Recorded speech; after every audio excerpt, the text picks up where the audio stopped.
Hey guys, this is Mike from Your Car Dealer Bond, and welcome to the Your Car Dealer podcast again. We've got ChasDre coming in just a bit. We're going to cut this fantastic bit of content here. What we're going to be talking about is really getting into how to stay focused when you're really good at a bunch of different things. So you have insights, you have intelligence, you really know what you're doing in a lot of different areas. Now, there's a fine line between leveraging that to work in your best interest and that working actually against you because you're trying to do too much. So here in this episode, we kind of get to it pretty quickly. This is Mike Ramos again from Your Car Dealer Bond, thanking you for not only listening, but telling some of your friends about the Your Car Dealer podcast. We're going through a lot of information here. We're giving it all to you guys for the low price of nothing. What more could we possibly do for you guys? Just want to see the success of the used car dealer industry is really my angle. But again, thanks for telling a friend. Thanks for listening. And let's get into it. I'm like, okay, well, whatever. As long as it works. All I care about is results. He's not going to care about the money if the results are coming in. Right. So he's like, yeah, he'll get so many, he'll have to shut it down because he wants 3,000 agents this year. Damn, that's a lot of agents. We've got 10 of them, and they're a fucking handful. Probably only 6 of them are really active. Mm-hmm. The other ones are fucking ass aches most of the time. Mm-hmm. And the ones that have... How do you find them? Just advertising? I've had so many relationships with these guys. I used to be an executive director at a nationwide insurance company. They used to work for me, right? And in an indirect capacity a lot of times. Gotcha. Or I also, in my prior life, I mean, I kind of... Because I was in charge of so much and because I've been there in a really key position for a long time, I'd worked up through underwriting, then was supervising, then managing the commercial division, then I managed our power sports divisions for nationwide products, motorcycle, watercraft, I mean, all that stuff. Oh, nice, okay. So over years, you get to meet some of these guys, and it was funny because I had an assistant. His name was Marcus Espinosa. Marcus, if you're listening, goddammit, good on you, brother. Are you on already? You know what I am? A second ago, I just turned it on, figured, you know what, we're cutting content. Right. I'm like setting it up right now. That's what I'm doing. That's how we do, man. We'll just sit here and start talking. Yeah, exactly. We spit fucking wisdom anyway. Shit. But yeah, this guy, real tall, good-looking fucking character. Reminds me of this guy, Alex, a lot. Hispanic last name, though, Espinosa. But looks just like Alex. Okay. Look that much different. Right? And so every time... And about the same age, too. Marcus is about 30, 32. I'm, 42. So we're about 10 years off. Okay. And so Marcus and I, the way that we got together outside of work. We got to be friends. We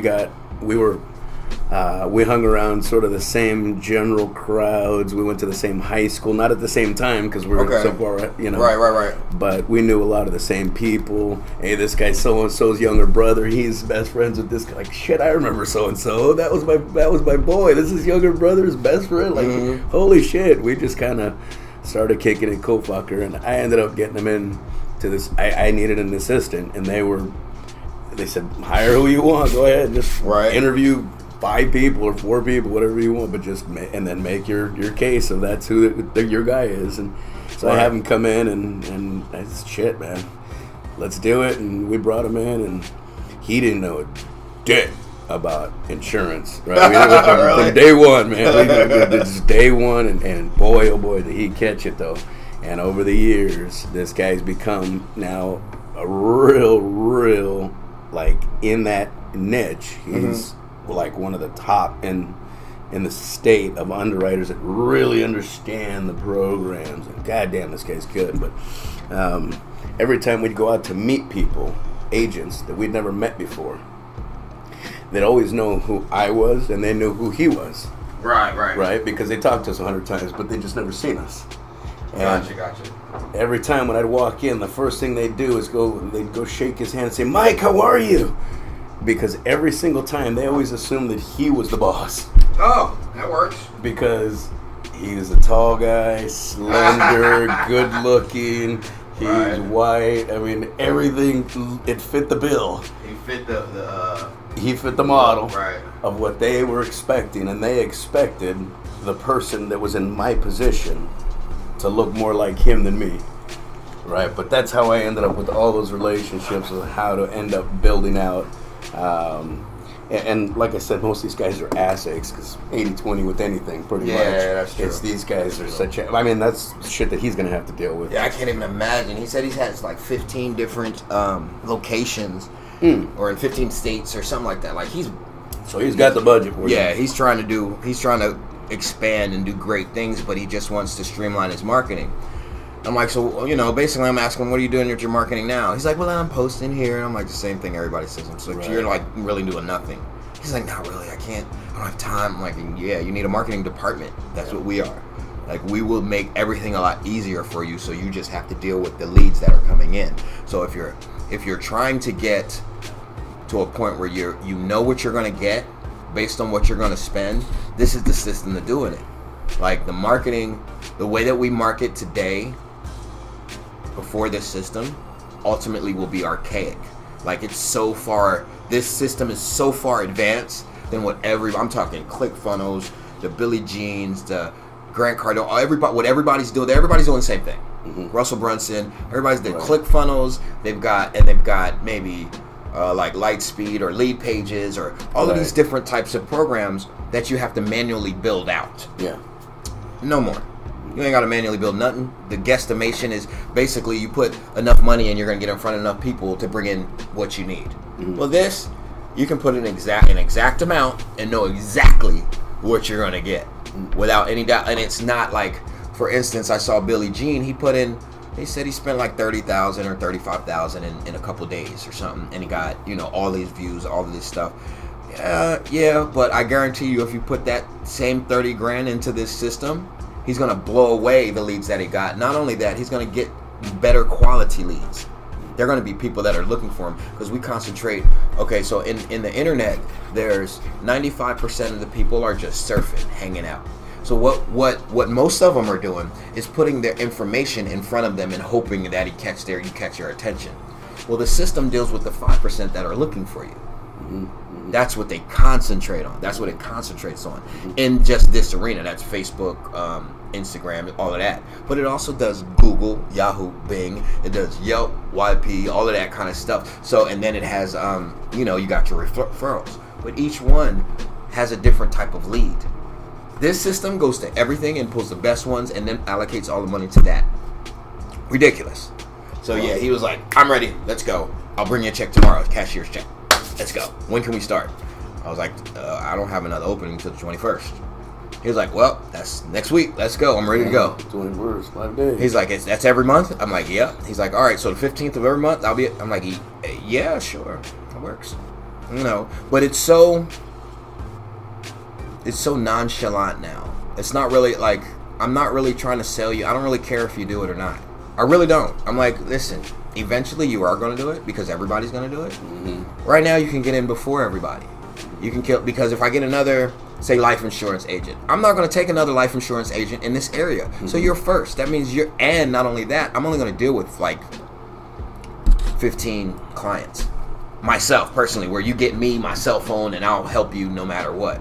After that, after 15, nobody's going to be able to reach me anymore. Just my same core people. Yeah. You know what I mean? And if somebody falls off, I might bring one in. Yeah, right. You know what I mean? But I'm going to keep those 15 personal. I'm going to take care of them myself. And I'm going to clone myself and have my team do the same thing that I do. Because most people are like, no, I want Dre. Dre, we need you, Dre. I'm like, no, you don't. Yeah. I'm way too hard for you. You can't handle me. You know what I'm saying? But ultimately, yeah, that's really what I'm trying to do. So, yeah, it's cool, man. It's cool. I've been so excited about being able to talk to the auto clubs and stuff that you were talking about. Yeah. So, what'd you think? I was thinking of taking a different approach to approaching them. Okay, that makes sense. Because at this point, they associate me as the Bond guy. Gotcha. For years, I've been the Bond guy, right? Used car dealer. This is the world, but it's Bond specifically. Then last year, we started to try to get some down sells, some cross sells, some different things that would help us keep these guys in the business, helping them with their logos, helping them with their business cards.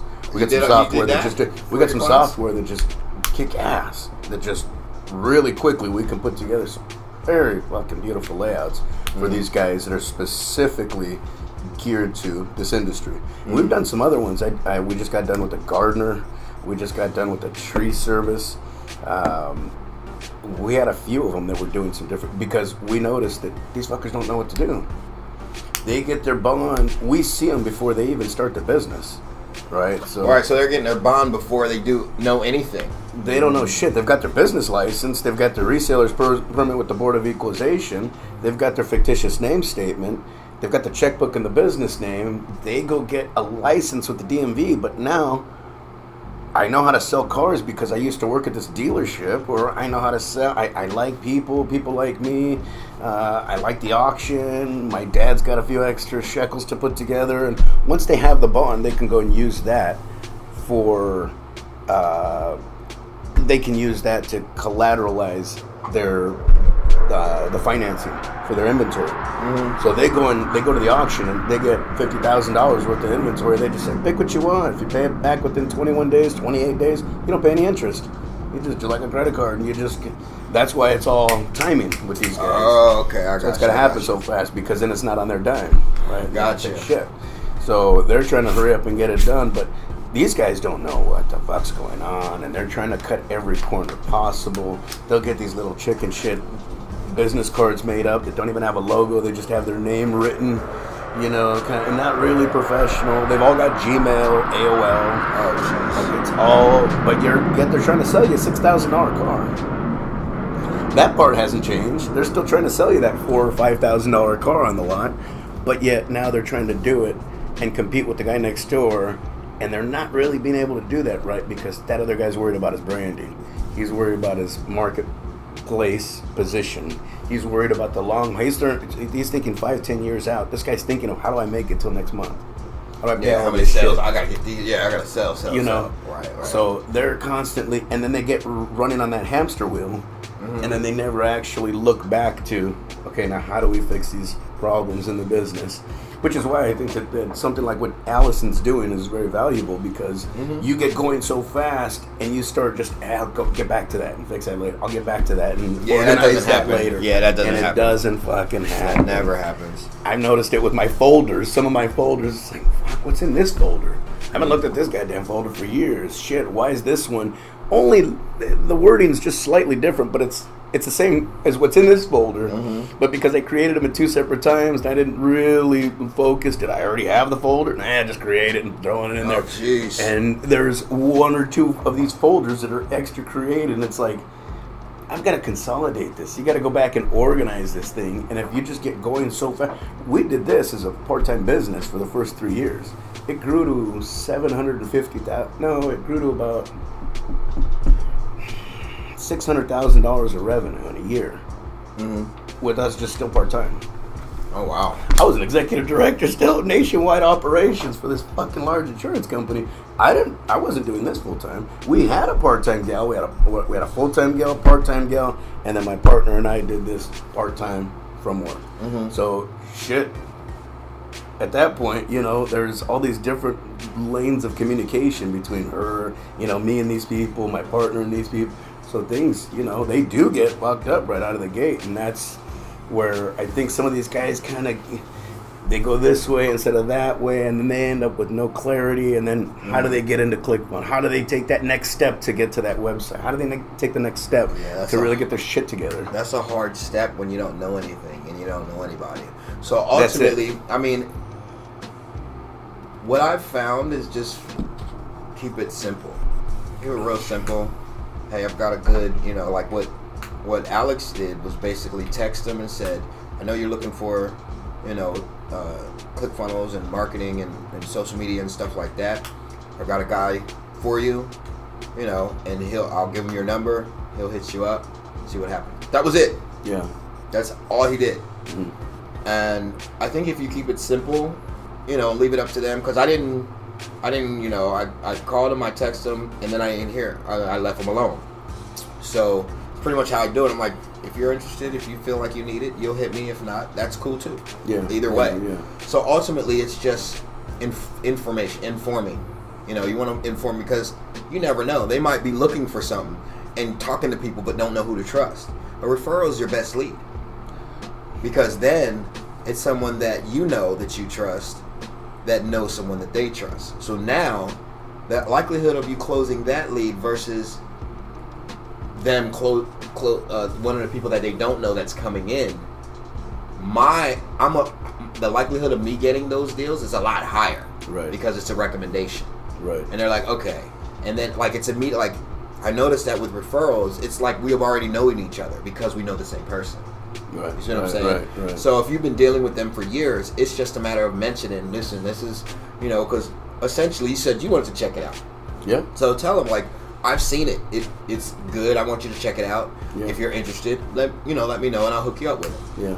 Just like that. Simple as that. Yeah. If they're interested, they'll let you know. If not, some will say yes, some will say no. But they're not going to understand what they're missing out on, because you've got so many that ultimately I'm only going to get one in that area. Yeah. Right. So honestly, I don't really care which one it is. Yeah. Right. I don't care if you do it. I don't care if Beverly Hills, whatever, the Auto Club or the other ones. It doesn't matter to me. I just want to help whoever it is that comes first. Right. That's what I want to do, because I'm not going to saturate the market, first of all. Yeah. And you got these different ones. So ultimately, it's like our duty to let people know, when something's good is there or when something's bad. Right. You know what I mean? Because if you knew someone that they were talking to that was bad person, right? Yeah. You'd be like, well, I don't know how to approach him. I'm going to approach him different. No, you're going to call him. Hey, I didn't run into this stuff before with them. I'm just letting you know. You do what you want. That's going to let them know they're not going to do business with that person. So same thing, vice versa. You know what I mean? If it's good, if someone's good, I want to know. Right. Even if I'm not going to use them. Right. I might not use them, but I like to have them in my Rolodex, in my pipeline. I want to keep them there just in case. If I need social media marketing, I know Mike told me to call Andre. I'm calling Andre. Right. And then you start doing a little research. See, this dude is a motivational speaker. He does things with the mindset of he thinks that, you know what I mean? The way that I think, it's going to resonate with everyone who does any research on me. Because everything about me on social media is all about being great. Why am I going to have a marketing company that I'm not going to be great at? You know what I'm saying? Yeah. If you're good in one area, you're good in all areas. If you're not good in one area, or you do things half-assed in one area, you probably do them half-assed in most areas. Right. It doesn't work. You know what I mean? That's the way it works. So today we're talking about multitasking, multi-talents, having multiple talents, because I'm running into this issue. I have so many things that I can do, so many things that I'm extremely good at. And when I say I don't mean averagely good, I'm extremely, because I put a lot of time and effort into learning anything that I do, and anything and everything that I do. So if I'm going to learn something, I'm going to go all in, everything. So in the interim, in the years that I've been around and doing this, I get pulled in direction, in every direction, to where it gets to the point where I'm unorganized, don't know which way to go. This works, I'm good at this, and everybody needs something. What do you do with your gifts? And when does it become a curse? So what I'm finding out is that I'm not the only one with this problem. There's a lot of people I know with the same type of issues. How do I utilize my talents but not let it be a curse, to where, okay, so say I'm good at 8 or 5 things. 1, 2, 3, 4, 5. If I do all 5 of those things, each 5 is going to get a little bit better. Now, if I take my focus and focus on one thing, then that one thing is going to get extremely better. So this is a hard lesson that I'm learning recently, is that you need to concentrate on the one thing so that you can afford to do the other things. Because most things that you start, any business that you're going to go into, it's going to cost you money. I don't care what it is that you're doing. I don't care if it's a entrepreneur. If you're going to get a job, it costs you. It's a job trying to find a job. You know what I'm saying? Yeah. It's not easy finding a job especially a job that you want that's going to pay you what you're worth. Nobody pays you what you're worth. That's not the way the game works. You know what I'm saying? The game works as I'm going to pay you enough so you don't quit, and you're going to work just hard enough not to get fired. Right. That's the mindset, right? Mm-hmm. So in going and getting a job or being an entrepreneur or whatever it is that you're talented at, or helping people, coaching, market, all of the things that I do, what I'm learning is I can't do them all. It's just not, because each one gets a little bit better, teeny bit, just like, I think it was Allison that told me this, just like, if you do each one, you're going to get a little bit better. So what I've done is I've started concentrating on one thing. Now that kind of takes me away from a few other things, but I can still concentrate on that one thing 1,000%. And what I'm meant to do, like my marketing is what I'm doing, and it makes me money, right? My coaching is what's ultimately going to make me wealthy, because that's what's going to leave my footprint. That's going to be my footprint on this universe, is my coaching, my life coaching, mentoring, mindset of a champion. That whole thing is a whole brand in itself, right? The marketing is just always going to be, that's always going to generate income. So the curse was I was trying to do them all. Money camp, financial literacy. I was trying to help my brother with the education piece. I'm trying to do the healthy lifestyles, training, personal training, all of that, along with, what else am I doing? The marketing, and then the coaching. That's 5 different things. You know what I'm saying? And I'm getting pulled, and I'm like, I'm dropping the ball in areas. And I know I am. Mm-hmm. I'm not doing it purposely, but you just can't do everything without help, without money, to be able to do it right. So now that I've stopped focusing on all those things, and I've kind of regrouped and taken myself out of most of the things that I'm doing, now my marketing is taking off, my coaching is getting more attention, and everything else I'm not really that involved in anymore. So I've gone through a transition of, I have a lot of talents, but those talents are a gift and a curse. And they're only a curse if you don't organize them and prioritize them and focus on what you're supposed to do in order to make all of those things happen. Because you can make them all happen, but there's a way to do it that works, and most of the ways that you're trying to do it don't, which is trying to do them all at once. Right. So what I really want to get across to people is, I know that a lot of people can do a lot of things. You got to be a mom, you got to have a job, you might have 2 jobs, you might got a side hustle, you might yarn, knit, whatever it is that you do. Then you got your kids, you got to make dinner. Like, those are multitask, but it's hard to do everything. Now, if you got talents like in, say, marketing like I do, or consulting, or like accounting, or anything that you do, if you have all those talents and you're trying to do all of them, those are industries. Mm-hmm. You know what I'm saying? Those are 4 different industries that you're trying to get into. You're trying to compete with everybody in those industries that's only concentrating on that one industry that you're dabbling in. That's right. So you're never going to win that way. Yeah. And that's what I've noticed. I'm like beating myself upside the head over and over and over, trying to get stuff done. But I'm not even in the game because I'm dabbling. I'm not all in. I'm not crushing I'm not really competing with the industry, honestly. But there is out there. They're going to be getting the clients that you're trying to get. Yeah. Because they're all in. Mm-hmm. They're focused. And then when they have their other ventures, they wait till this is sustainable and making its way through the market, or the universe, and making its mark.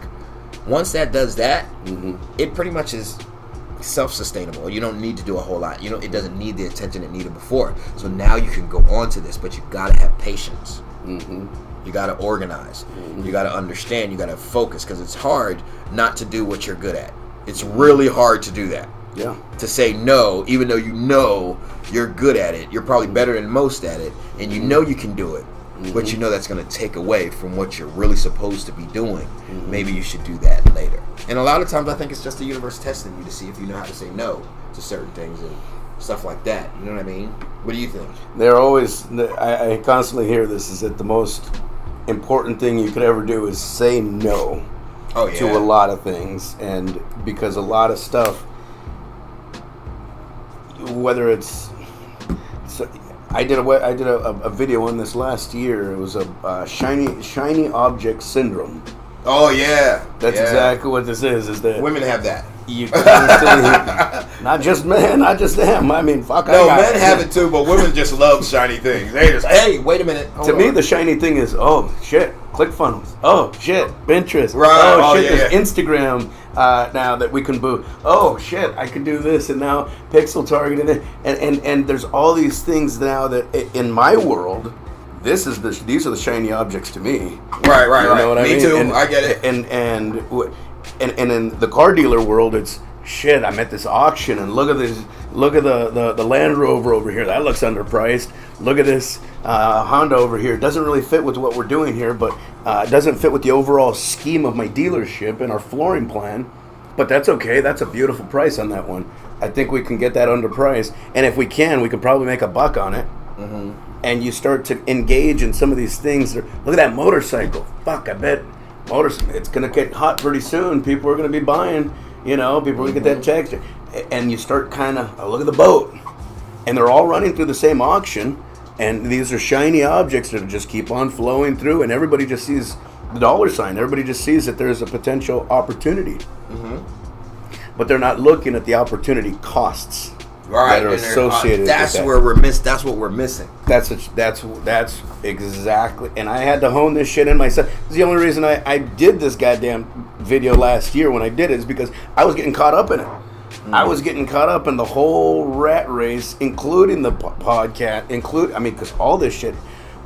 But I did wait till the company was at a point to where we're sustainable and we're sustained with bonds. We've been doing this 6 years at that point. Right. We gotta kind of now veer off so that we have some cross sells. Because now I'm only talking to these guys once a year when I'm trying to renew this bond, and I need to get in front of them more often. And actually, guess what? They need the help.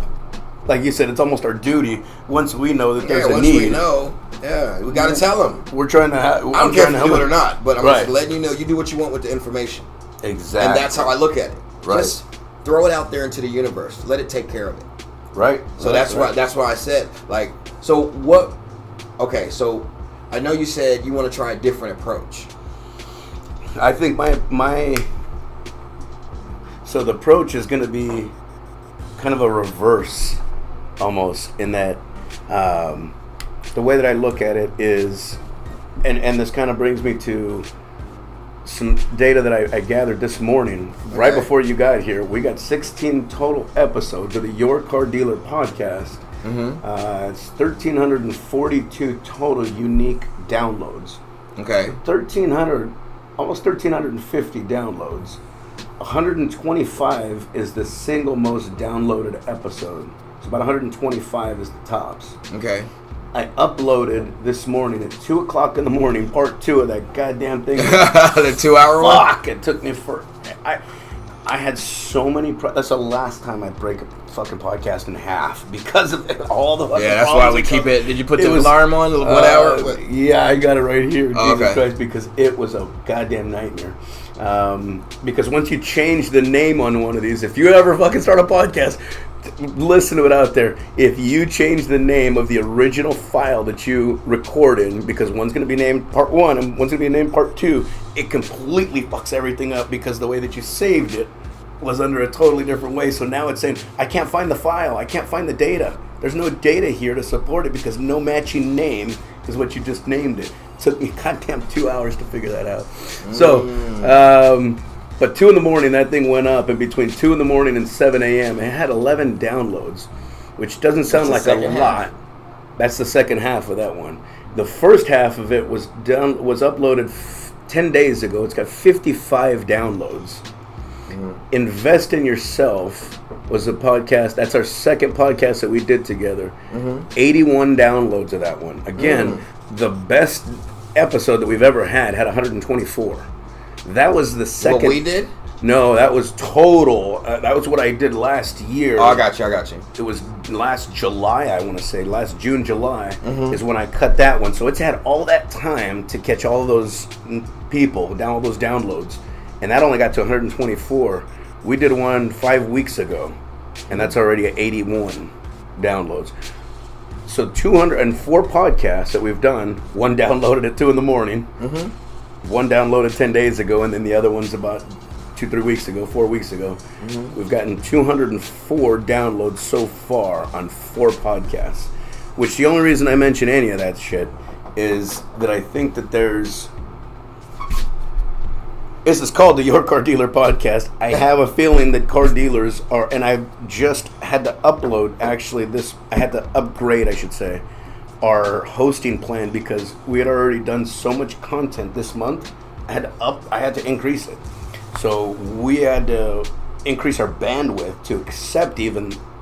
I've got one coming up. It's already uploaded. It's already scheduled. Everything's done with it. It's Friday. It's coming out Friday. Unfortunately, and nobody but you guys are going to see this because this isn't going to come out till next week. Right. But you guys out there, Friday, the Your Car Dealer Podcast, we're going to have last week's episode where we talked about Gary Vee and mentoring and that kind of thing. So that's already uploaded. It's already out. Oh, so the Gary Vee one isn't out? Not even out yet. Wow. That's what I'm saying. So we got content. We got content. Then this one will be coming out next week. So right. Well, that's good. I'd rather have too much. One kind of in the hole. Right. But now that I've got the process down, I created probably 6 different things this week to help me just floor through this whole process. I created a sound bed because I was stitching each one together little by little. I just created an hour-and-a-half sound bed, and now there it is. That's what goes over the whole. Now I don't have to do piece by piece. So anyway, I think that what we should probably at some point do is start to. The reason I got this idea was because one of my dealers last week sent me an email and said, hey, I got some questions about this. I answered his questions and then said, hey, by the way, you're kind of new in the business. You just got your license 2 months ago. Check out this podcast. It's free. I do it weekly, every 10 days or so. Check it out. He sent me back an email and said, holy shit, I'm only at number 5, and we've got like 17 or 18 at this point. I'm only at number 5, but this is goddamn great for me, especially because I lost in a lot of different ways. He had some questions about which financing option to use for his flooring plan, but basically all that to say this is that he had some questions that were getting answered right here, and it made me think that maybe there's a way to start tagging some of my guys that I have and pulling them in, making a phone call, putting them right here on the speakerphone. Absolutely. And talking to them. What are you guys doing? What's up for 2019? How are you guys marketing the business? What are you guys doing differently in 2018 versus 2019? That's a good idea. And then slowly but surely start to kind of pull it. Oh, shit. What are we doing? Is there a need, you say? You wish that you could get into? You've heard of X and you want some more help with it? And I think that's a good idea. So you invite them onto the podcast. Yeah. What do you think? I think. Yeah, that's a good idea. Invite them on, then we go over what they're doing, what they're going through, what are their problems, what are they finding issues with, which I'm sure between my mindset of a champion and your experience, we're probably going to have some pretty good answers. Not only answers, but probably solutions. I guarantee it. Like that. Oh, yeah, this is what you got to do. We already got that set up. So instead of calling and saying, oh, I know this person, they're like, oh, you know what? Let's set something up. That's exactly right. Yeah, that's better. I like that.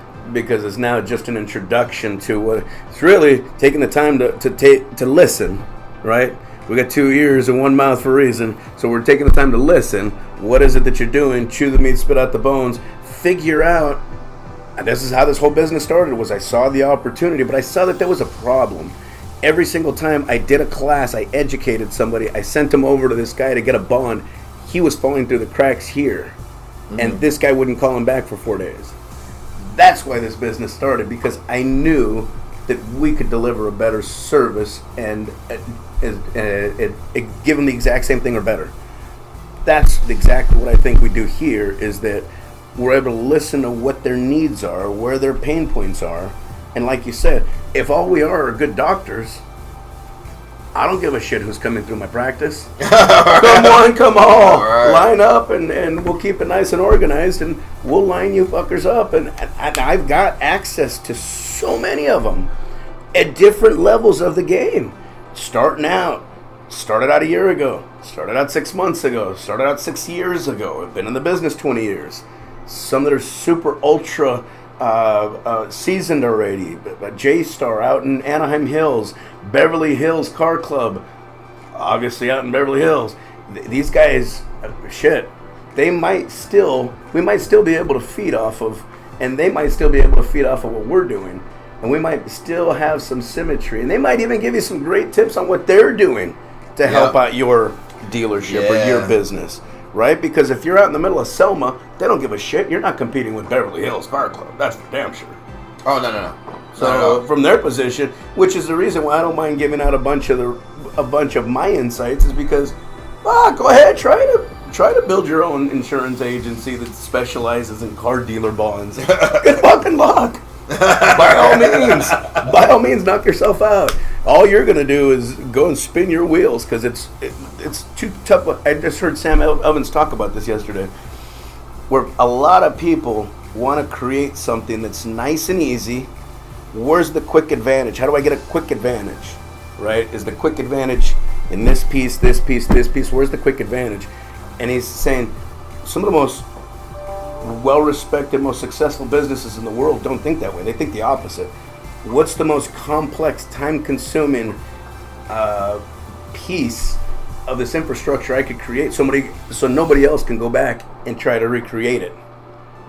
So they set a different standard where you're not going to be able to hit that standard. You guys are fucking around down here, and you guys will lose interest far before you guys ever get to this point. Yeah, well, unless the person that's at this point creates a course and lessons that he can sell while he's sleeping. Right. And teaches you, because that is where the money's at. It does seem like that is exactly where the money is. Like, if you do something and you get extremely good at it, and then you start creating lessons for other people to learn that, you'd probably blow away the money that you make just doing it. We were talking about, Allison and I were just talking about that, and I've got, it's probably up to 48 by now, but it's 44 steps to the exit strategy. Okay. And that's exactly what it does. It goes step by step from you guys barely getting licensed or barely getting into the business to your exit strategy, your succession plan, and how do you get from here to there. And it's every step by step. Small things, but simple things that everybody could move along with. And we're working on to monetize it and to offer it in different ways to keep you guys out there in business, to keep you guys out there from having bond claims, because the second you guys go out of business, the first thing that happens is you guys burn a bunch of people on the back end of claims that end up having to be paid by the bond company. And they turn around and they ask us, why are all these fuckers going out of business? Why are they causing all these claims? Because they weren't good business people. They just want to be salespeople. Chances are what it is. Sometimes it's that they were underfunded from the beginning, but most times, and that's a lot of times what it is. But the other half the time, it's because you guys were just focused on being good salespeople, not good business people. And there's a really big difference. And more, I'm seeing that everybody just thinks that they can watch a little content, listen to a little content, not really do anything to constantly educate themselves, and they still think that they know what they need to know to go out there and to fight with the big boys. Because I can tell you, if your competition is Dre in doing what he's doing, you're going to have some trouble competing, right? If you're competing with J-Star out in Anaheim Hills, and your next meal has to come from a car that you're going to sell that he's not going to sell, he's going to eat your lunch. He's going to eat your fucking lunch. That's just, the kids aren't going to eat tonight. You got to talk to wife. And we're going to have sleep for dinner tonight. It's good for the diet. We're fasting. Definitely have sleep for dinner. I definitely think it's a good idea, though. I think it would be a good idea to have them, I would send a mass email and invite them all to be on the show. I have a list. I have a list of probably 30 to 40 really good quality individuals, I think, dealers, that we could bring on and in different ways hear different things. Yeah, definitely. And then kind of figure out now best approaches. It'll make for great content along the way, but I think that we can then figure out some best approaches to it, lay some seeds for and then hopefully see some harvest too, because I think that there's enough of them out there that'll hear it also. Well, see, what'll happen is it'll create a domino effect. What'll happen is say we have, what's the lady's name from Beverly Hills? Versa Manos. Okay, Versa Manos. She gets on, and we start talking about whatever the subject matter is. What's going on in your business? How are you doing? Are you excited about what you're doing still? Are you getting the results that you're happy? What's going on? And what's wrong? Tell me what's wrong. Right. How can we help the listeners understand what's going wrong and how to fix it? And then how can we best service you? What is it that we can do? What can we tell you? What can you tell us that's going to help us do better business and be better business people? And I'm sure just from that conversation, all the people out there are going to understand who she is. Right. First off, Right. Beverly Hills Auto Club. Everyone knows that. If you're in the car industry, you know who that is and what they do, Right. and how big. They also know that she's the owner.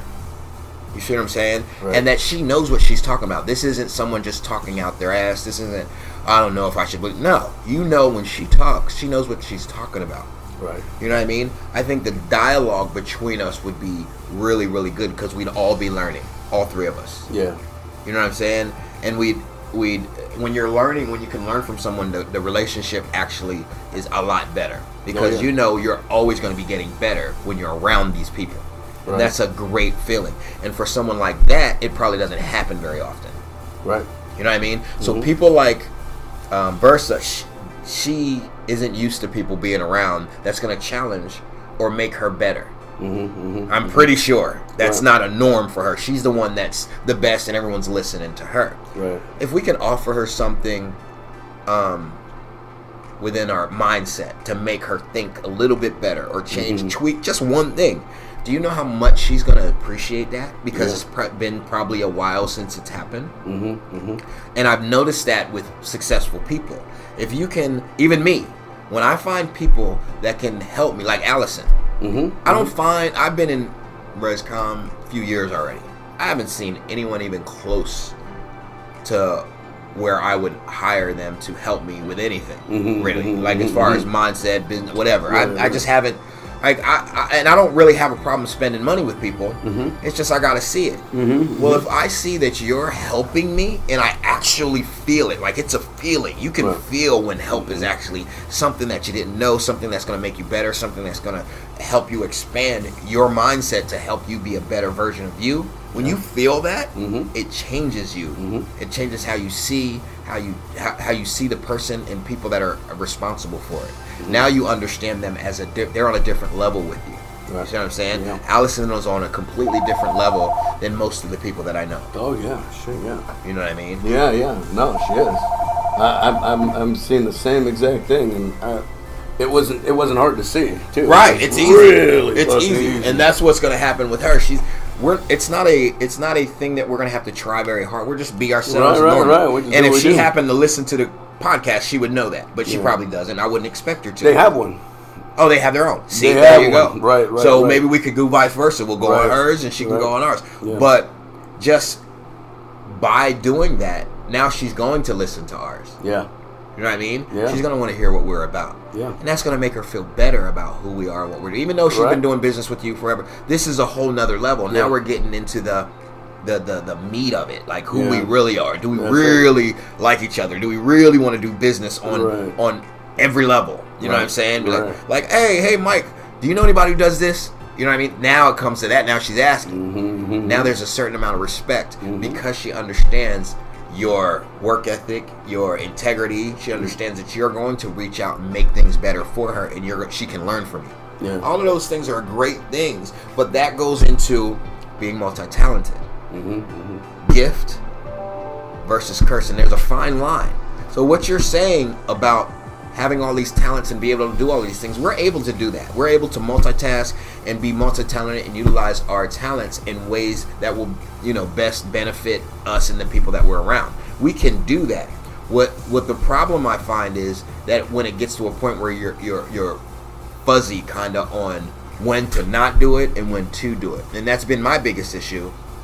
Is, I believe if I can help someone, I should help them. Period. So, if you have the capability of helping, and I always do that. That's never going to change. I get that, but a lot of times people will take advantage of your talents, the things the God-given gifts that you have, which is fine. But you have to, as we get more experience, we're able to detect that quicker. It has to be a genuine thing, and at the same time, you got to make sure that you're capable of doing it the best way possible. If you can't, then that's when you got to say no. It's that simple. If you can't put everything and make sure it comes out the best way it possibly can, then you probably need to stay away from it until you can. Right. You know what I mean? But it's hard to decipher that when you're good at it. Like, things that I'm good at, most people aren't. But for me, it comes extremely easy. So it's not really hard for me to help someone with whatever problem they're going through and spend, an hour, 2 hours. But I can't do that for everybody. I can do it for my first 15 clients. Yeah. But after that, I can't even probably do it for them if they're calling me, trying. Because if I'm marketing for them, they're still getting the mindset of a champion behind it. So you're meant to, I don't care what you're marketing, how you're doing business, you have to have that mindset when you're doing business. With me, at least. And if you don't have it yet, hanging out with me, you will get it. Because I'm going to push that, like I always do. That's the only, if you think about ChasDre, you think about mindset of a champion. That's what your mind, that's the mindset of a champion guy. That's the guy who does everything like a champion. And he actually does. You know what I'm saying? Like, that's what you think. So you want to make sure that people don't take advantage of that, because they will. Like, and sometimes I'll look at my phone and I'll be like, I want to answer it, because I know who it is. And I know I'm not going to make any money. I know I'm not going to get any value from it. But I also know I could probably help the person. So 9 times out of 10, I'll answer. And it'll be a 2-hour call. You know what I mean? Yeah, right. And it's happened. I mean, it doesn't happen that often, because most of the people I know, they don't, they know how I am. Like, if you're going to take my time, I'll do it. 1, 2, 3 strikes, you out. You got to come up with some money or do something. I can't keep doing the same thing with anybody. Like Allison, she's not going to meet with me if she's not getting anything out of it. It doesn't make any sense. She went through all this experience, all this time to learn everything she knows, to not to give it. Or the game is sold, not told. Right. You got to be willing to invest in you. You have to be willing to do that. So you have to multitask. You got to learn while you're teaching. So yeah, you got to do that. But when you have multiple talents in multiple industries, woo, that curse starts kicking in. Because it'll suck the life out of you. Each one will. Each one will take away right from the other. Right. It's almost like they're parasites feeding on the same exact, or a bunch of dogs. You got 5 dogs and you give them 1 bowl of food. That's it. Yep. And eventually they're competing with each other. They may even start fighting. Yeah, they might eat each other. Right, because they want a bigger piece, and the piece that you're giving them, they want a little more of it for themselves, and eventually you got all these competing priorities. We used to see this quite a bit at the insurance company, because we'd have a core initiative, make more money this year. And you'd have the people in claims saying, let's pay less in claims. You'd have the people in underwriting say, well, if we just took less risks and made it a lot more, tight and neat, maybe we can get more money that way. And the sales guys say, just let's sell more. Right? You have accounting people saying, well, hold on a second. Wait. We got to be really intelligent. And then you get the IT guys that are saying, well, hold on a second. How are we going to even build any infrastructure that any of you fuckers want? Right. You want to sell more? How do we sell more? How does that happen? Oh, we have to do this to the website? Well, shit, you got to fall in line now, because we got all these competing priorities. You're not the only thing that needs to happen this year. Right. So how do you get more sales if you got to cut all of this? Because you need to actually expand all of this in order to get more sales. So you're trying to cut costs, but you can't cut costs if you want to expand. It's so fucked up. Yeah, that's just one industry. So if you're doing 5 You got 5 hustles going on, and you're trying to manage all of them. And within each one, you've got parasites sucking the life out of the other one. Right. Like literally, one industry will say, "Okay, you're going to go over there. Well, I'm going to make sure that doesn't work because you're going to have to be here longer." Right. You know what I mean? And you dropped the ball on this last week because you were doing that. Whereas if you're concentrating on just this, no balls are dropped, nothing else to think about. You're focused. You're driven. You've got everything in line. Now you've got 5 different avenues and talents, and you're good at all of them. But you don't have the resources. You don't have the right people in there. Right. You can't monitor the right people. You can't stay focused. Like you can't. Like the only thing that you can do is run around like a chicken with your head cut off. That's it. Yep, I can do this. Okay, I can do this. Okay. My favorite thing in the world to say now is no. No, thank you. Nope. Not interested. And I'm talking about business. I'm talking about to women. I'm talking about everything I do in life. I'm trying to purposely say no to because I get pulled so many different directions. I just don't have the time. And unless I'm willing to get, like, for instance, in business, if I'm not willing to go all in, there's no reason for me to do it. I'm all in my coaching. That's just my DNA. It's part of who I am. So that's never, like, I can do that in my sleep. The marketing, I'm all in because I went to school. I learned this for the year, and it's bringing me money. So I'm all in on that because that's my career. That's what I do, right? Now, I have money camp, financial literacy. I'm not doing that. I'm not gonna lie. I'm not doing it. No, my brother's doing it. I don't have time for it. I separated the coaching. I separated the marketing. I separated the education. I separated the healthy lifestyles, and I farmed them out. I'm not interested in that really right now. I don't have time. And after going over our business plan and everything with my super accountant, she just ripped it up. Ripped me a new, like, this is the most, what the hell, who wrote this? Why? There's nothing, it doesn't say anything, it doesn't tell, I'm like, wow, I've been waiting for somebody to tell me that. I got this damn thing done a year ago. Paid to get it done, paid like $400 or $500, something like that, paid to get it done, came back, I done sent it to, I don't know, 10, 15 people, everyone, every single one. Oh yeah, this looks good. Fire. Woo! You should be able to get money with that. That's what I'm hearing. I'm like, okay, because I don't write business plans. I don't know what the hell they're supposed to look like. I've never had a successful business with a business plan. All my successful businesses were from hard work. Period. I didn't have a plan. I knew exactly what I was supposed to do. I didn't write it out. You know, this business plan was too long. It didn't say exactly what you were doing. Like, ripped it up. From that, I understood maybe I should step back from this because I'm not willing to put everything into this right now when this is my revenue stream. I've been doing this for 4 years. I haven't made any money off of it. I've just put money in. So, based on that, here's what I'm going to do. I'm going to concentrate on this, the marketing, which brings in the money.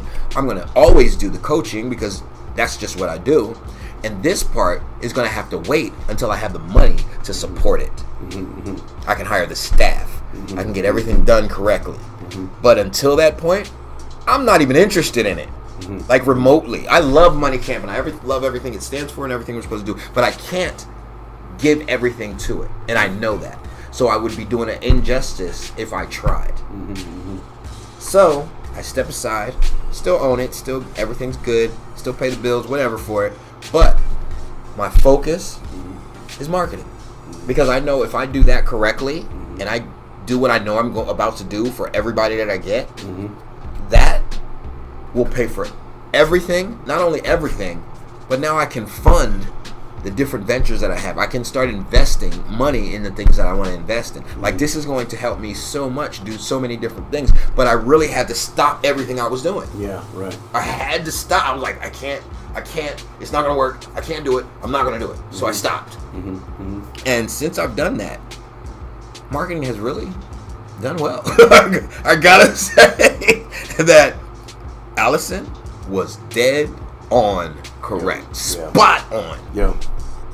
I love that woman. You know what I'm saying? Like she's family. Her, John, her husband, like that's my family. those are my. Don't mess with them because you're gonna have to mess with me. Yeah. And you do not want to mess with me. They're the shit. She's badass. Yeah, she's a beast. Yeah. She sees it all so clearly, so fast. Man, like How it's fast she's seeing it, huh? Yeah. Shit. On the fly. I gave her the whole year P&L. She's sitting there and she's. She got that look. And then she's just sitting there going through it.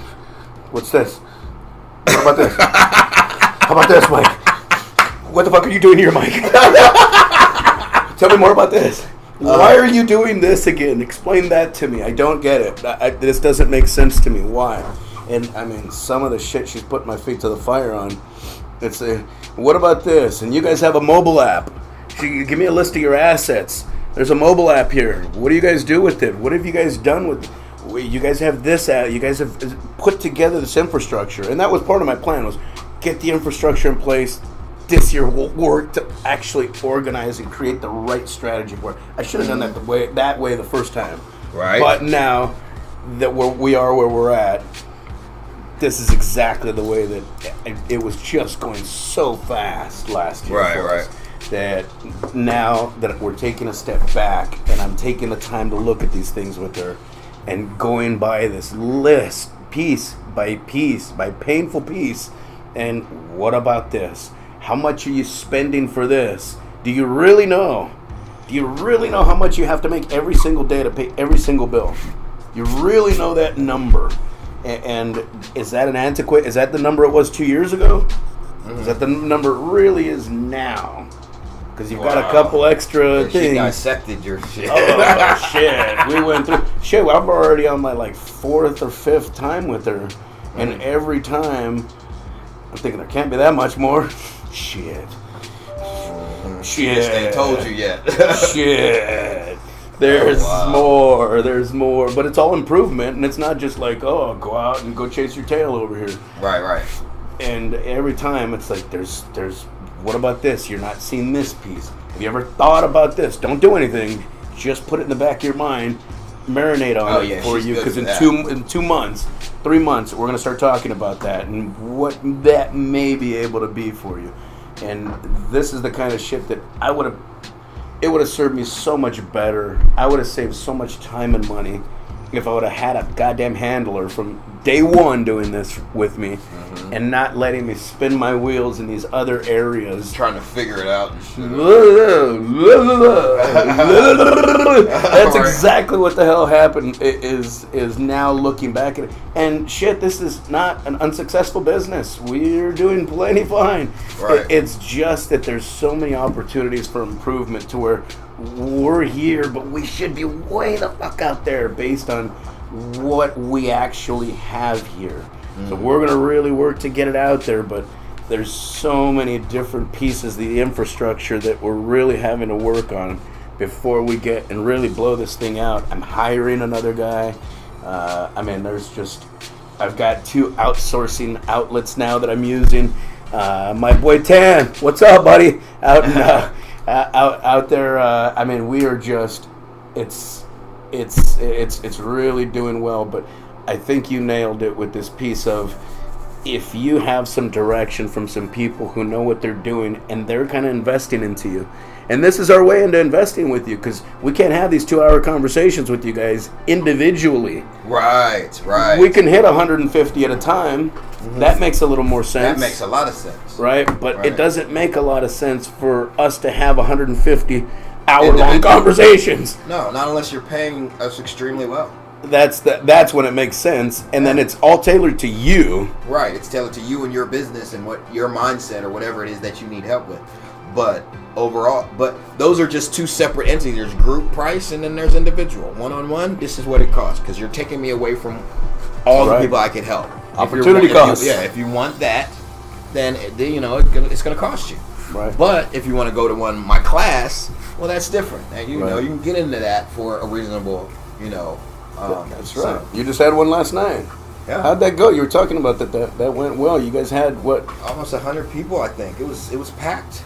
It was packed 100 in people. There. Yeah, it was really a lot of people in there. I couldn't count, but I just guesstimate 70 to 100 people. It was like standing room only. Like there was nowhere to sit. You couldn't see. Like, because people were like, it was. I've never seen that many people at a ResCom event outside of the Christmas party. God damn. Like I've never seen that. I don't know why it happened because I've been to the ones where people speak at. I haven't seen to where there were so many people. Like, it was ridiculously large amount of people. I was like, wow, what's going on? What's going on? So Dre was speaking last night at a ResCom event at a local establishment here in Fresno. Yeah, at the Standard. The Standard is what it was called. And what was the topic? It was how to have the mindset of a champion in, let me think, how did I word it? How to have the mindset of a champion and understanding how to optimize that with everything that you're doing and how to make sure the details, not just having the mindset of a champion when things are good, but understanding that what the mindset of a champion actually means is how you think, how you deal with things when things go wrong. So I went over examples of basically my car got broken into. So I got robbed. I went to jail for something I didn't have anything to do with. But in these instances of things happening to me, I was in South America and my mansion burned down. I lost everything. But in the interim of that happening, the mindset of a champion never goes away. If you have it, it's always there. Now, it may be dumbed down. You may not realize it, but we all have it. When my house was burning down and I was standing in the middle of it, when I ran upstairs and I saw I was losing everything, I just tucked like 20 grand under my mattress because I didn't put it in my safe, right? My wallet, my passport, everything was. And I had handmade bamboo bedroom sets in all the rooms. Beautiful. Canopy, right? So this was like a bonfire. It was so hot in my room. It was burning, so I tried to run and grab. It was so hot when I hit the door, the heat hit me, and it like knocked me backwards. And there was nothing there. I ran into the heat, and I was like, oh! Yeah, wow. Like, I couldn't go in. Right. My golf bag, sitting there, burnt on fire, half of it. My golf shoes are they're leather Tiger Woods golf shoes in a pile of goo. That's how hot it was. Goo, like it looked like glue. That's a big pile of black glue. I was like, what the hell? This shit was on fire. And I'm like, so I grabbed my golf bag, which was right by the door. That's the only thing I could grab. Grabbed it, pulled it out. It was still on fire. I had to put it out. But while I was standing there looking at my golf club, I'm like, oh, they're still good. Never lost a beat. I was like, you know what? I got to do this better next time. That was my only thought. I wasn't, I'm losing everything, because I lost everything. I couldn't even leave the country for a year. But my mindset, my perception of what happened didn't have anything to do with, oh my God, what am I going to do? Oh no, life is over. None of that happened. I stood there in front of the freaking my bedroom door and I was like, I got to do this better next time. I messed up this time, but next time, I'm going to be a beast. That's all I thought. That is the mindset of a champion. If you're in the midst of the fire and you can still say, I'm going to do this better so I don't make this thing, I'm not going to lose next time. If you can do that in the midst of the worst thing ever, that's one of the worst things that can ever happen to you in life. Losing everything in a foreign country that you don't even speak the language in. Shit. Wow. What do? How do you have the strength to have that mindset? It takes training. You got to train your mind to understand. You've always landed on your feet in everything you do. Why am I going to worry about something when I already been through hell? I went through the worst parts of my life. So that, I was cool. I was like, whatever, it's just stuff. You know what I'm saying? Like, that's how I'm like, all my clothes, everything I had was gone. Wow. Everything. I lost everything in a third world country that I didn't speak the language and I didn't have any way to leave because I lost all identification. Goddamn. Wow. You see what I'm saying? So this is what I was explaining to people. I'm like, I'm locked up in jail for something I didn't do, facing life, and they're wondering why I'm smiling, having a good time, coaching them, telling gang members the difference between being in a gang and having a job and being a respectable citizen. What's the end game for a gang member? I'm teaching the COs how to start a business, how to build a website, how to go get your URL off. I'm doing things that are going to better this world. That's all I thought. Yeah, I'm going through stuff. Yeah, everybody goes through stuff. You know what I mean? What am I? What am I special? I'm never gonna go through anything. Mm-hmm. The things I've been through made me who I am. I'm excited about the bad things I've been through. I'm excited about what I learned, and I'm also excited about the fact that I have the know-how after 35 plus years to realize that things don't happen to you. Things happen because of you. Mm-hmm. Mm-hmm. So everything that happened to me happened because of me. Whether it was my fault or not, it happened because of me. Mm-hmm. And I was supposed to go through that in order to learn either how not to make it happen again or whatever the lesson is in it. And each time as I'm over 30, 35 years old, I learned it. And I got better and better and better, all the way to the point where my house can burn down, I can get robbed, I can get locked up, and you are not going to beat me. And I think those are tests from the universe to determine what level you're actually supposed to be at. Because if you can't handle your emotions on stuff that are like on $100,000 problems, then you're not ready to be $1 million problem solver. You know what I'm saying? It's as simple as that. So this is what I lost. Like, I was doing about 30, 40 grand a month with my website and all of that kind of stuff. It was all wiped out. Now, before my house burned down, I was using PayPal. My website was a high-risk website. I didn't realize they didn't do that. They froze my account with $89,000 in it. Never got it again. So not only did I lose money 2 weeks before, but my house burned down 2 weeks after that, and I had absolutely nothing. I went from P. Diddy to Pookie in 2 weeks. Just like that. Wow. And I never, you wouldn't be able to tell, except with the way I dressed. But my attitude, my personality, my mindset was still the same. I was still happy. Went and got an apartment on the beach. It's cheap there. So, third world countries, it's cheap. I had a bunch of women around. They was helping me out. You know what I mean? Shoot, I used what I got. Women like my black ass. You know what I'm saying? So they loved me to death. So they helped me until my daughter's mom went in because she had my safe, which was the only thing that didn't burn up. But I knew everything was out of it. I didn't realize I had a California old expired ID in there. For some reason, it was just in there. I was like, oh.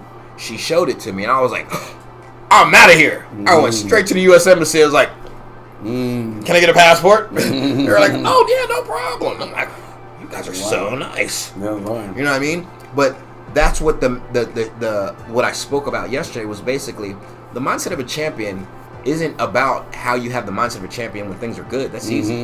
Anybody can have a mindset of a champion when things are good. Right.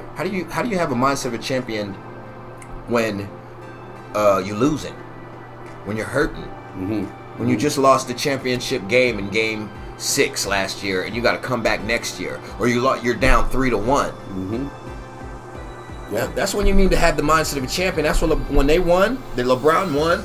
And I've never been a big LeBron fan for basketball. I've been Michael Jordan because that's what I grew up with. However, I've grown to respect this man in a way that is different than Michael Jordan. It's not better, it's not worse, it's different.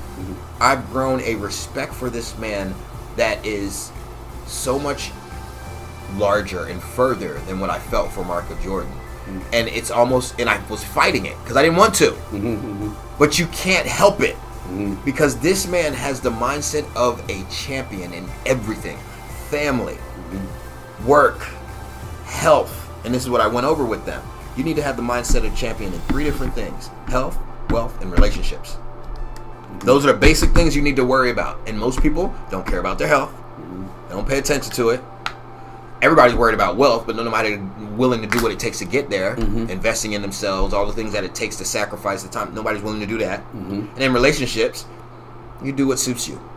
If you don't like it after a while, you're not willing to make it work, water it, and go through the hard times. Those are the things you need to have the mindset of a champion. And I didn't realize that a long time ago. Now I do.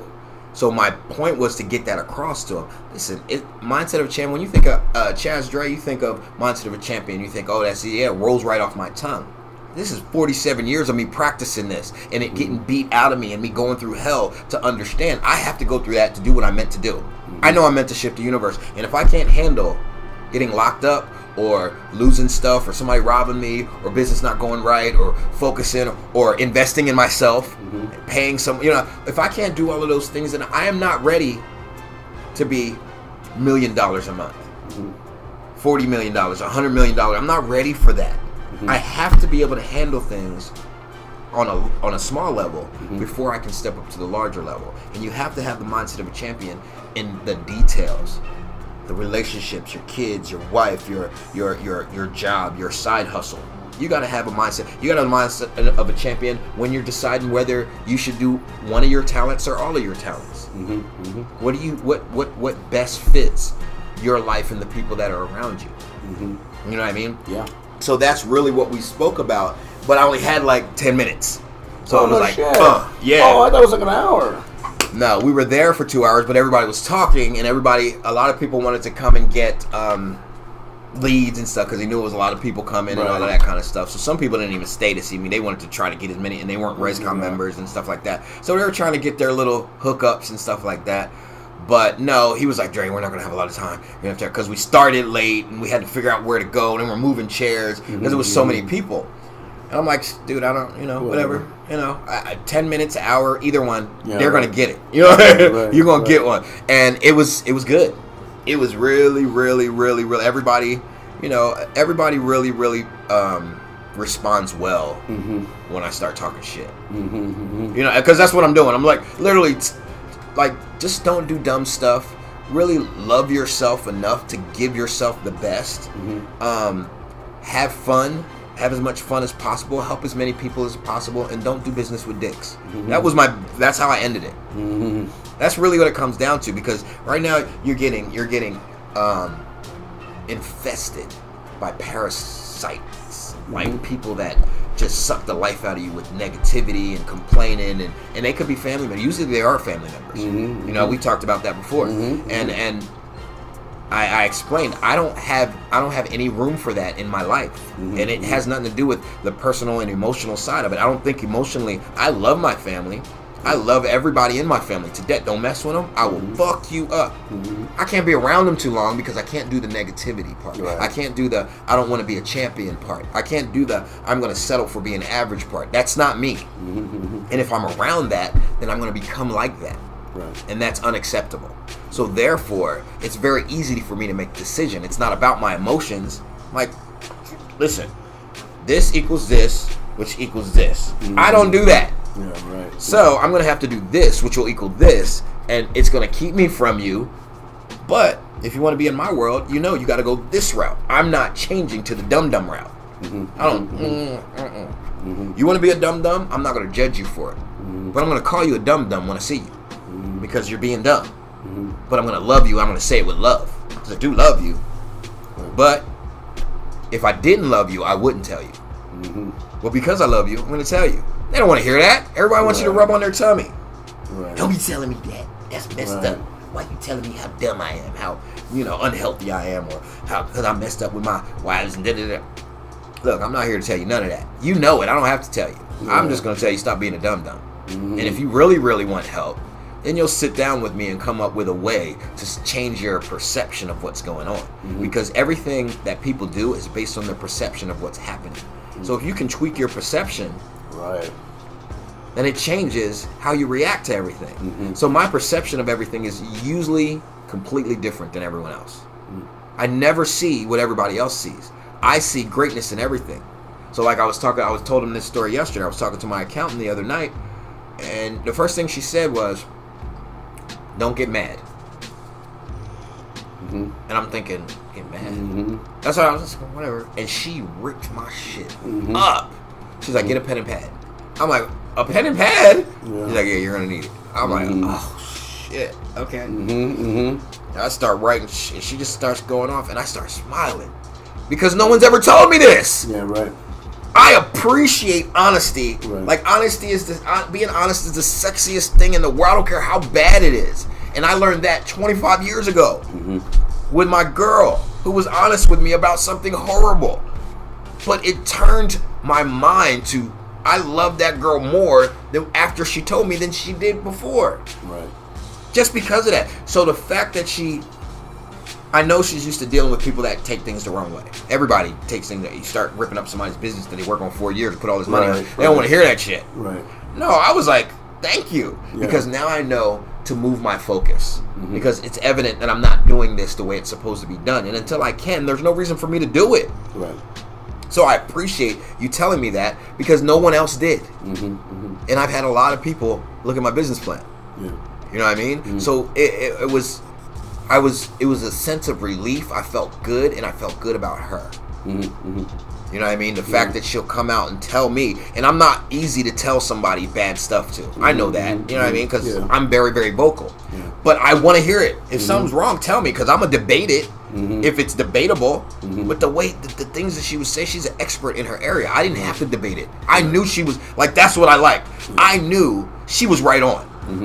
And that's all I wanted. That's it. Just tell me the truth. Tell me. If you don't know, I'd rather you say I don't know rather than tell me it's great. And I'm sending this bullshit out to investors, and they're looking at it like, what is this? What the hell are they doing? They're not doing shit. I'm not giving them shit. Yeah. You know what I'm saying? Yeah. And that was the feeling I got.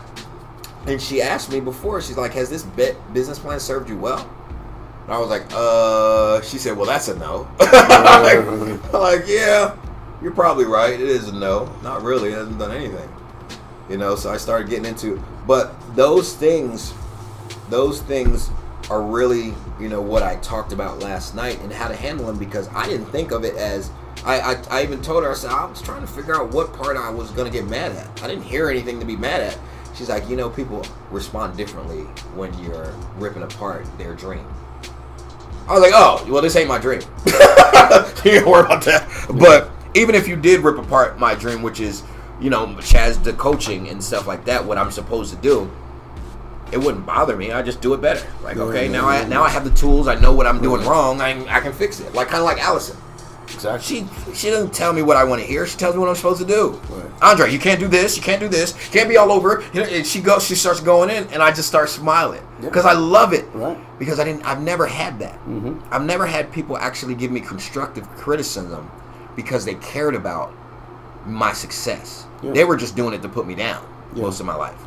Now I don't surround myself with those types of people. So when I get criticism, I listen. I want to hear it. But if I get criticism from some retard, some dum-dum that just puts people down as a bully or whatever, I wouldn't pay no. I'm like, dude, you're an idiot. Right. Look where it's coming from. Look at the source. You don't know you're an idiot? Go look in the mirror. You know you're an idiot. You know what I mean? And they're like, well, all right, I won't talk to you anymore. That's what happens. I'll bring in my R's last. I hadn't looked at it for a long time, but about 3-4 years ago, I had to put together one of those for. I used to do them for the insurance company because every time we would have a new program that we would want to roll out, or we had an existing program but wanted to put in another state, I'd have to do a whole one of these fucking 10-12 pages of just analytics, data, and it has to move the president of the company through, and he doesn't have a long attention span. Right. And so I ended up having to create one for this business. That's the way that we got our private label deal with Great America. We got an exclusive deal with one of the biggest insurance companies in the fucking world. And we set the rate for everything that comes in. Usually they set the rate. They tell you what it's going to be, and then you go present it. I created every fucking rate there is, the algorithm in which it works, everything. They let me do it all based on the plan. The business plan? And it was easy for them to read, that's why. They understood it. Walked them right through it. Ours did none of that shit. They understood a lot of it's pedigree too, because that's what I had done for years. It's not like I'm fucking magic. But once you know what you're doing, it's just like everything you're doing. If you understand, I'll bring it in just to kind of see what it is. And there's probably some shit that we didn't lay out right, but I think laid it out in a way that we had several insurance companies that we were doing this with, and this is the one of them. They said, yeah, we got your goal, go ahead, let's do it. And we did it for 2 years. And then because I had an exclusive program with them, they had their other program that was available to everybody. Everybody fucked that program up, lost them so much money. They lost $4 or $5 million here. We were making for them $500,000 a year, but it wasn't compared to the loss. But compared to the loss, it didn't make any sense because we had this little small thing that only we could access. And they said, this is running perfectly. This is like a 2% loss ratio. This over here, this bullshit's at a 50% loss ratio. but yours isn't enough to offset this, so we got to shit can the whole thing. And that's when we said, okay, well, we'll just take it to this other company. And they did the same thing. They said, we got this other shit that's really unprofitable. We're dissolving it, actually. And we'll implement yours. We'll do this with you guys, but you got to keep your shit straight. And I just talked to them, and we just had our year-long review. Really? And, oh, they're happy as shit, huh? At first, I'll tell you the truth. No, they were fucking rip shit pissed. Really? They're like, we expected every dollar to come into our pocket and not leave. We expected no losses. 0 losses. We wanted no losses. We know that this doesn't happen, but we wanted every penny. I said, well, you guys' incentive plan to me, your profit share plan says I get paid if I have up to a 15% loss ratio. What do I have? About a 15% loss ratio. What the fuck's the problem?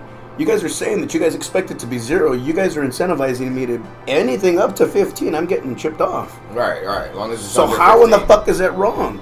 I can't incentivize my kids and tell them, do a great goddamn job, and then... Nah, they just wanted to vent. It's the...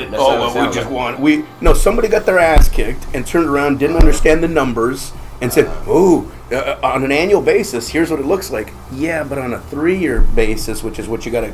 Because nobody sells a bond today, and then the claim comes in tomorrow. They have a 3-year tail. Mm-hmm. They come in over the course of 3 years. You got to look at all the losses. You got to look at all the production. Mm-hmm. You average those out, and you get a loss ratio. That's how you do it in real life. These guys are so behind; they don't actually understand the way that this is done. I bet I'm thinking that the car industry is probably going to be behind in a lot of areas. This is the bond industry. Oh, this is the bond industry. The bond industry. Insurance. Insurance is way ahead. Bonds, these fuckers. You guys suck. If you guys are out there, you guys fucking suck. In bonds, you guys are shit. You guys give away free coverage. You guys give away a month worth of free coverage. Insurance company never gives out a free day of coverage. They don't give you a goddamn minute. Oh, to sell the car. They don't give you dick like that. They're insured. So insurance and bonds are a close cousin, but they're not the same. These guys are way more sophisticated because they don't have the FICO score. These guys with the bond, they have the FICO score, so they think that they got everything and that everything's fine. That they don't have to actuarially figure out the numbers and if it makes sense. They don't actually have to do any of that because they just say, we got this FICO. And if we have to, we'll go ruin this guy's credit. Well, that's not going to get you your $50,000 back, though. Not at all. Actuarially, it's actually a very unsound plan. That's why I brought my insurance information and I brought that algorithm type mentality into this, and I overlaid it onto this piece, and it's something that nobody in the country's seen. Wow. We're doing shit that nobody's seen in this program because nobody's ever thought about it. These fuckers are idiots. They've never thought about some of the shit that we're doing there, and it's amazing. And it's... it came to me that fast. It wasn't like it was hard. Mm-hmm. And then they said, okay, fine. You want to give out discounts for this? You want to do this? You want to do that? Fine. Do it all. Do everything you want to do. Surcharges there? Fine. It all makes sense. Everything you want to do. Because this is what I had done for years. Right. So they were like, but finally.